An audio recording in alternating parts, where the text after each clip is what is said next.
Well, the president promised that we were going to downgrade and weaken ISIS. That promise hasn't exactly come true. We're not going to put boots on the ground. We're going to do airstrikes. Well, the airstrikes aren't stopping ISIS.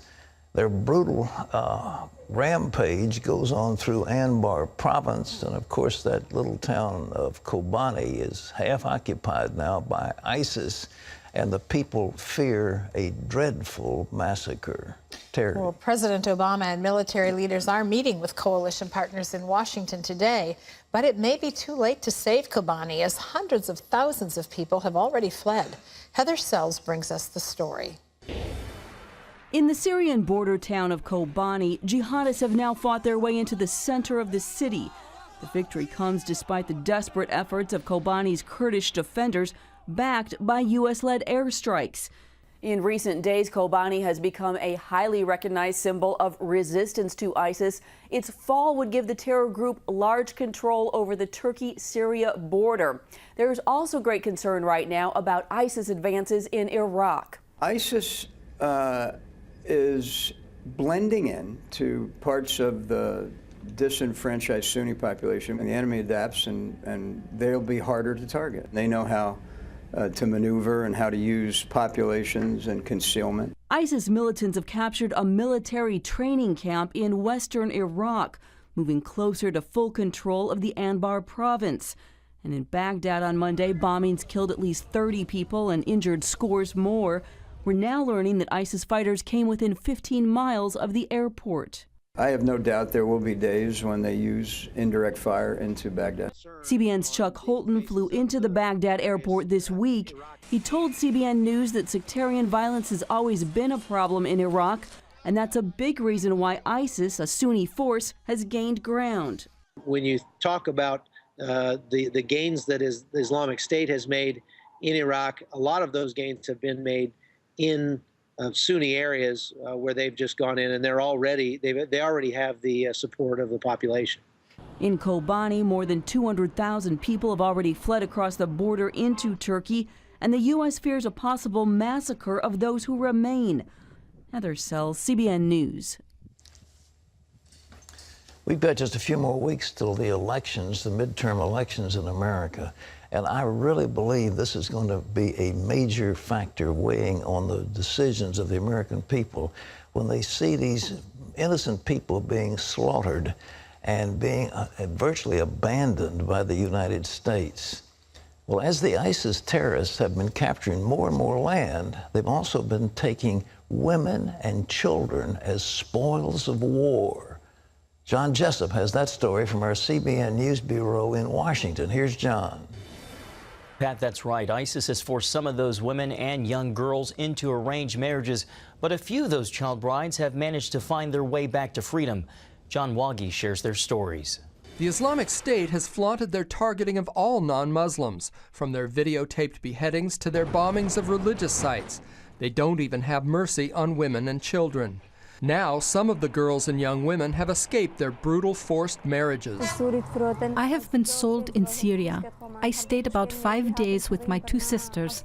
Then one of my sisters was taken to Mosul, and I remained in Syria. This 15-year-old Iraqi girl was trafficked by ISIS into Syria, but escaped back into Iraq. He told me, "I'm going to change your name to Abir, so your mother doesn't recognize you. You'll become Muslim, and then I will marry you." But I refused to become a Muslim, and that's why I fled. Amsha Ali is 19 and married with 1 son and another on the way. She and her boy were taken in August and held for more than 3 weeks before escaping. I saw a lot of murders of Yazidis, but the killing was not the hardest part for me. Even when they forced my husband, brother-in-law, and my father-in-law on the ground to be murdered, it was painful, but marrying into ISIS was the worst. It was the hardest thing for me. The ISIS terrorists consider Yazidis to be heretics, and they force the young women to convert, to flee their homes, or to die. Amsha somehow found her way back to what is left of her family, a fate better than hundreds, even thousands of other ethnic and religious minorities forced to become Muslim child brides. John Wagi, CBN News. Pat, those survivors are dealing with unimaginable layers of grief upon grief. Well, you remember the Secretary of State. I wanted to keep holding it before you. Well, let's take a step back and look at the big picture. I think the big picture of those poor women who are being trafficked and the families, the husbands and brothers who are being murdered by ISIS and the troops that are being slaughtered. Ladies and gentlemen, ISIS is an Islamic organization. It is called the Islamic State.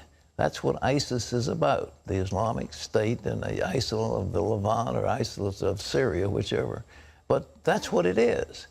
And I think we have to understand what is the motivating force in these things. And there's a book that has been prepared by Islamic experts, experts in the Quran, experts in Islam, experts in Arabic. And this book is called Islam, Religion of War or Peace. What is it? Where does it come from? What did Muhammad have to say about it all? And are these people distorting his words, or are they following him out to the letter? It's right here in this book, and I think you ought to get a copy if you haven't already, and you ought to get a copy for your church, because it's important you understand what's here.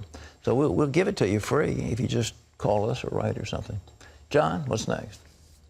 Pat, a UN medical worker who contracted Ebola in Liberia has died, according to a hospital in Germany. The man tested positive for Ebola last Monday, October 6. Now, that comes as the World Health Organization today warns that there could be up to 10,000 new cases per week within 2 months. And here in the U.S., 26-year-old Nina Pham, a nurse who was diagnosed with the disease, remains isolated in stable condition at a Dallas hospital. As a precaution, one of Pham's close friends and her dog have also been placed in quarantine.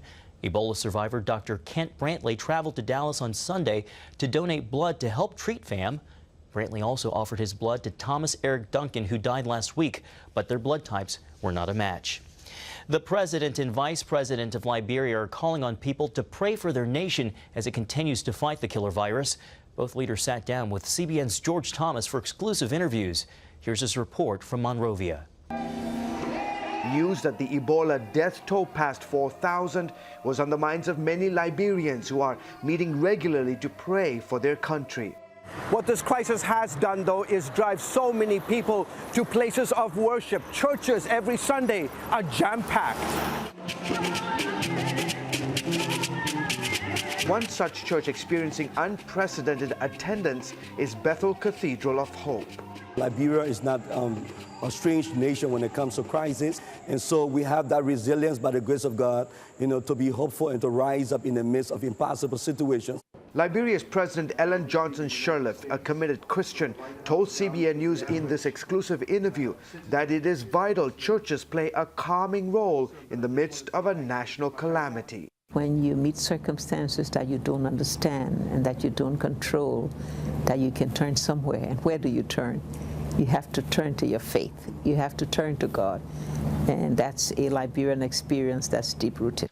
A few weeks after the Ebola crisis erupted, Liberia's vice president helped launch weekly prayer meetings, encouraging Christians to take hold of God. He told CBN News in this exclusive interview how he's praying for his country. And my prayer is that God will help us overcome this in the shortest time possible and console those that are bereaved, and also help us to understand our current predicament and work as a nation. A nation putting all its natural and spiritual resources together to defeat a deadly enemy. George Thomas, CBN News, Monrovia, Liberia. Smoking has been linked to about 14 million major medical conditions in the U.S., according to a new report from the Food and Drug Administration and the CDC. The study shows smoking hurts nearly every organ in the body, and it can cause multiple illnesses, including emphysema, diabetes, and colon cancer. The study also links smoking to 2.3 million cases of heart attack, 1.3 million cases of cancer, just over 1 million cases of stroke, and just under 2 million cases of diabetes. One expert tells Health Day News the implication of the study is that smoking causes more harm than previously thought because of the lifelong illnesses related to smoking. Pat? Ladies and gentlemen, I've been talking a long time about this. You see, the government actually finances the growing of tobacco. We have tobacco subsidies. And farmers who grow tobacco have various subsidies that are paid to them from the federal government. And this has been going on. It's been something in the neighborhood of $250 million a year or so. But why would we finance something like this? The time has come to ban tobacco and the manufacture of tobacco and the sale of cigarettes. We have incontrovertible evidence that these things are deadly. And now we're talking about millions of cases of deadly disease, including cancer and heart attack and all the other things that go along with it. There's no question about it. There's none whatsoever. The leaders of the cigarette companies tried to get on stand before Congress and bluff, but their bluff was called, and they just weren't telling the truth. Now we know it's wrong. And we have to have the moral will here in this country to say that's all we're going to take. Now what's happening is our cigarette companies have left America where there's some limitations on advertising, and they're flooding countries like Indonesia with cigarettes. So we're going to corrupt millions of people in Asia in order to make the almighty dollar. And it's got to stop. It is a plague. And the health risks are too much to allow. Why would the taxpayers of America have to subsidize this deadly habit? It makes no sense at all. Christians around the world will gather in Jerusalem next year on Pentecost to pray for a fresh outpouring of the Holy Spirit. Empower 21, a global network of Pentecostal and charismatic Christians, holds the event every 5 years. Oral Roberts University President Billy Wilson heads Empowered 21. He says people from around the world are expected to converge on Jerusalem. It's Pentecost Sunday week. So as we prayed about where to have this event, this 5-year Congress, we really felt drawn to have this on Pentecost week in Jerusalem to really pray for a fresh Pentecost, a new outpouring of the Holy Spirit in our generation in the 21st century. Tragedies of the 21st. Wilson says they want to focus on knowing what God is doing and helping this new generation connect with Him. Well, a gospel legend is saying farewell. Singer Pat Boone says his new album will be his last. The album is called Legacy. It features 17 Christian songs that he wrote himself. The 80-year-old says he's had success in all kinds of music, but wants this album, a gospel one, to be what he's remembered for. Boone's career spans more than 60 years. Congratulations to Pat Boone. Well, you can always get the latest from CBN News by going to our website at cbnnews.com.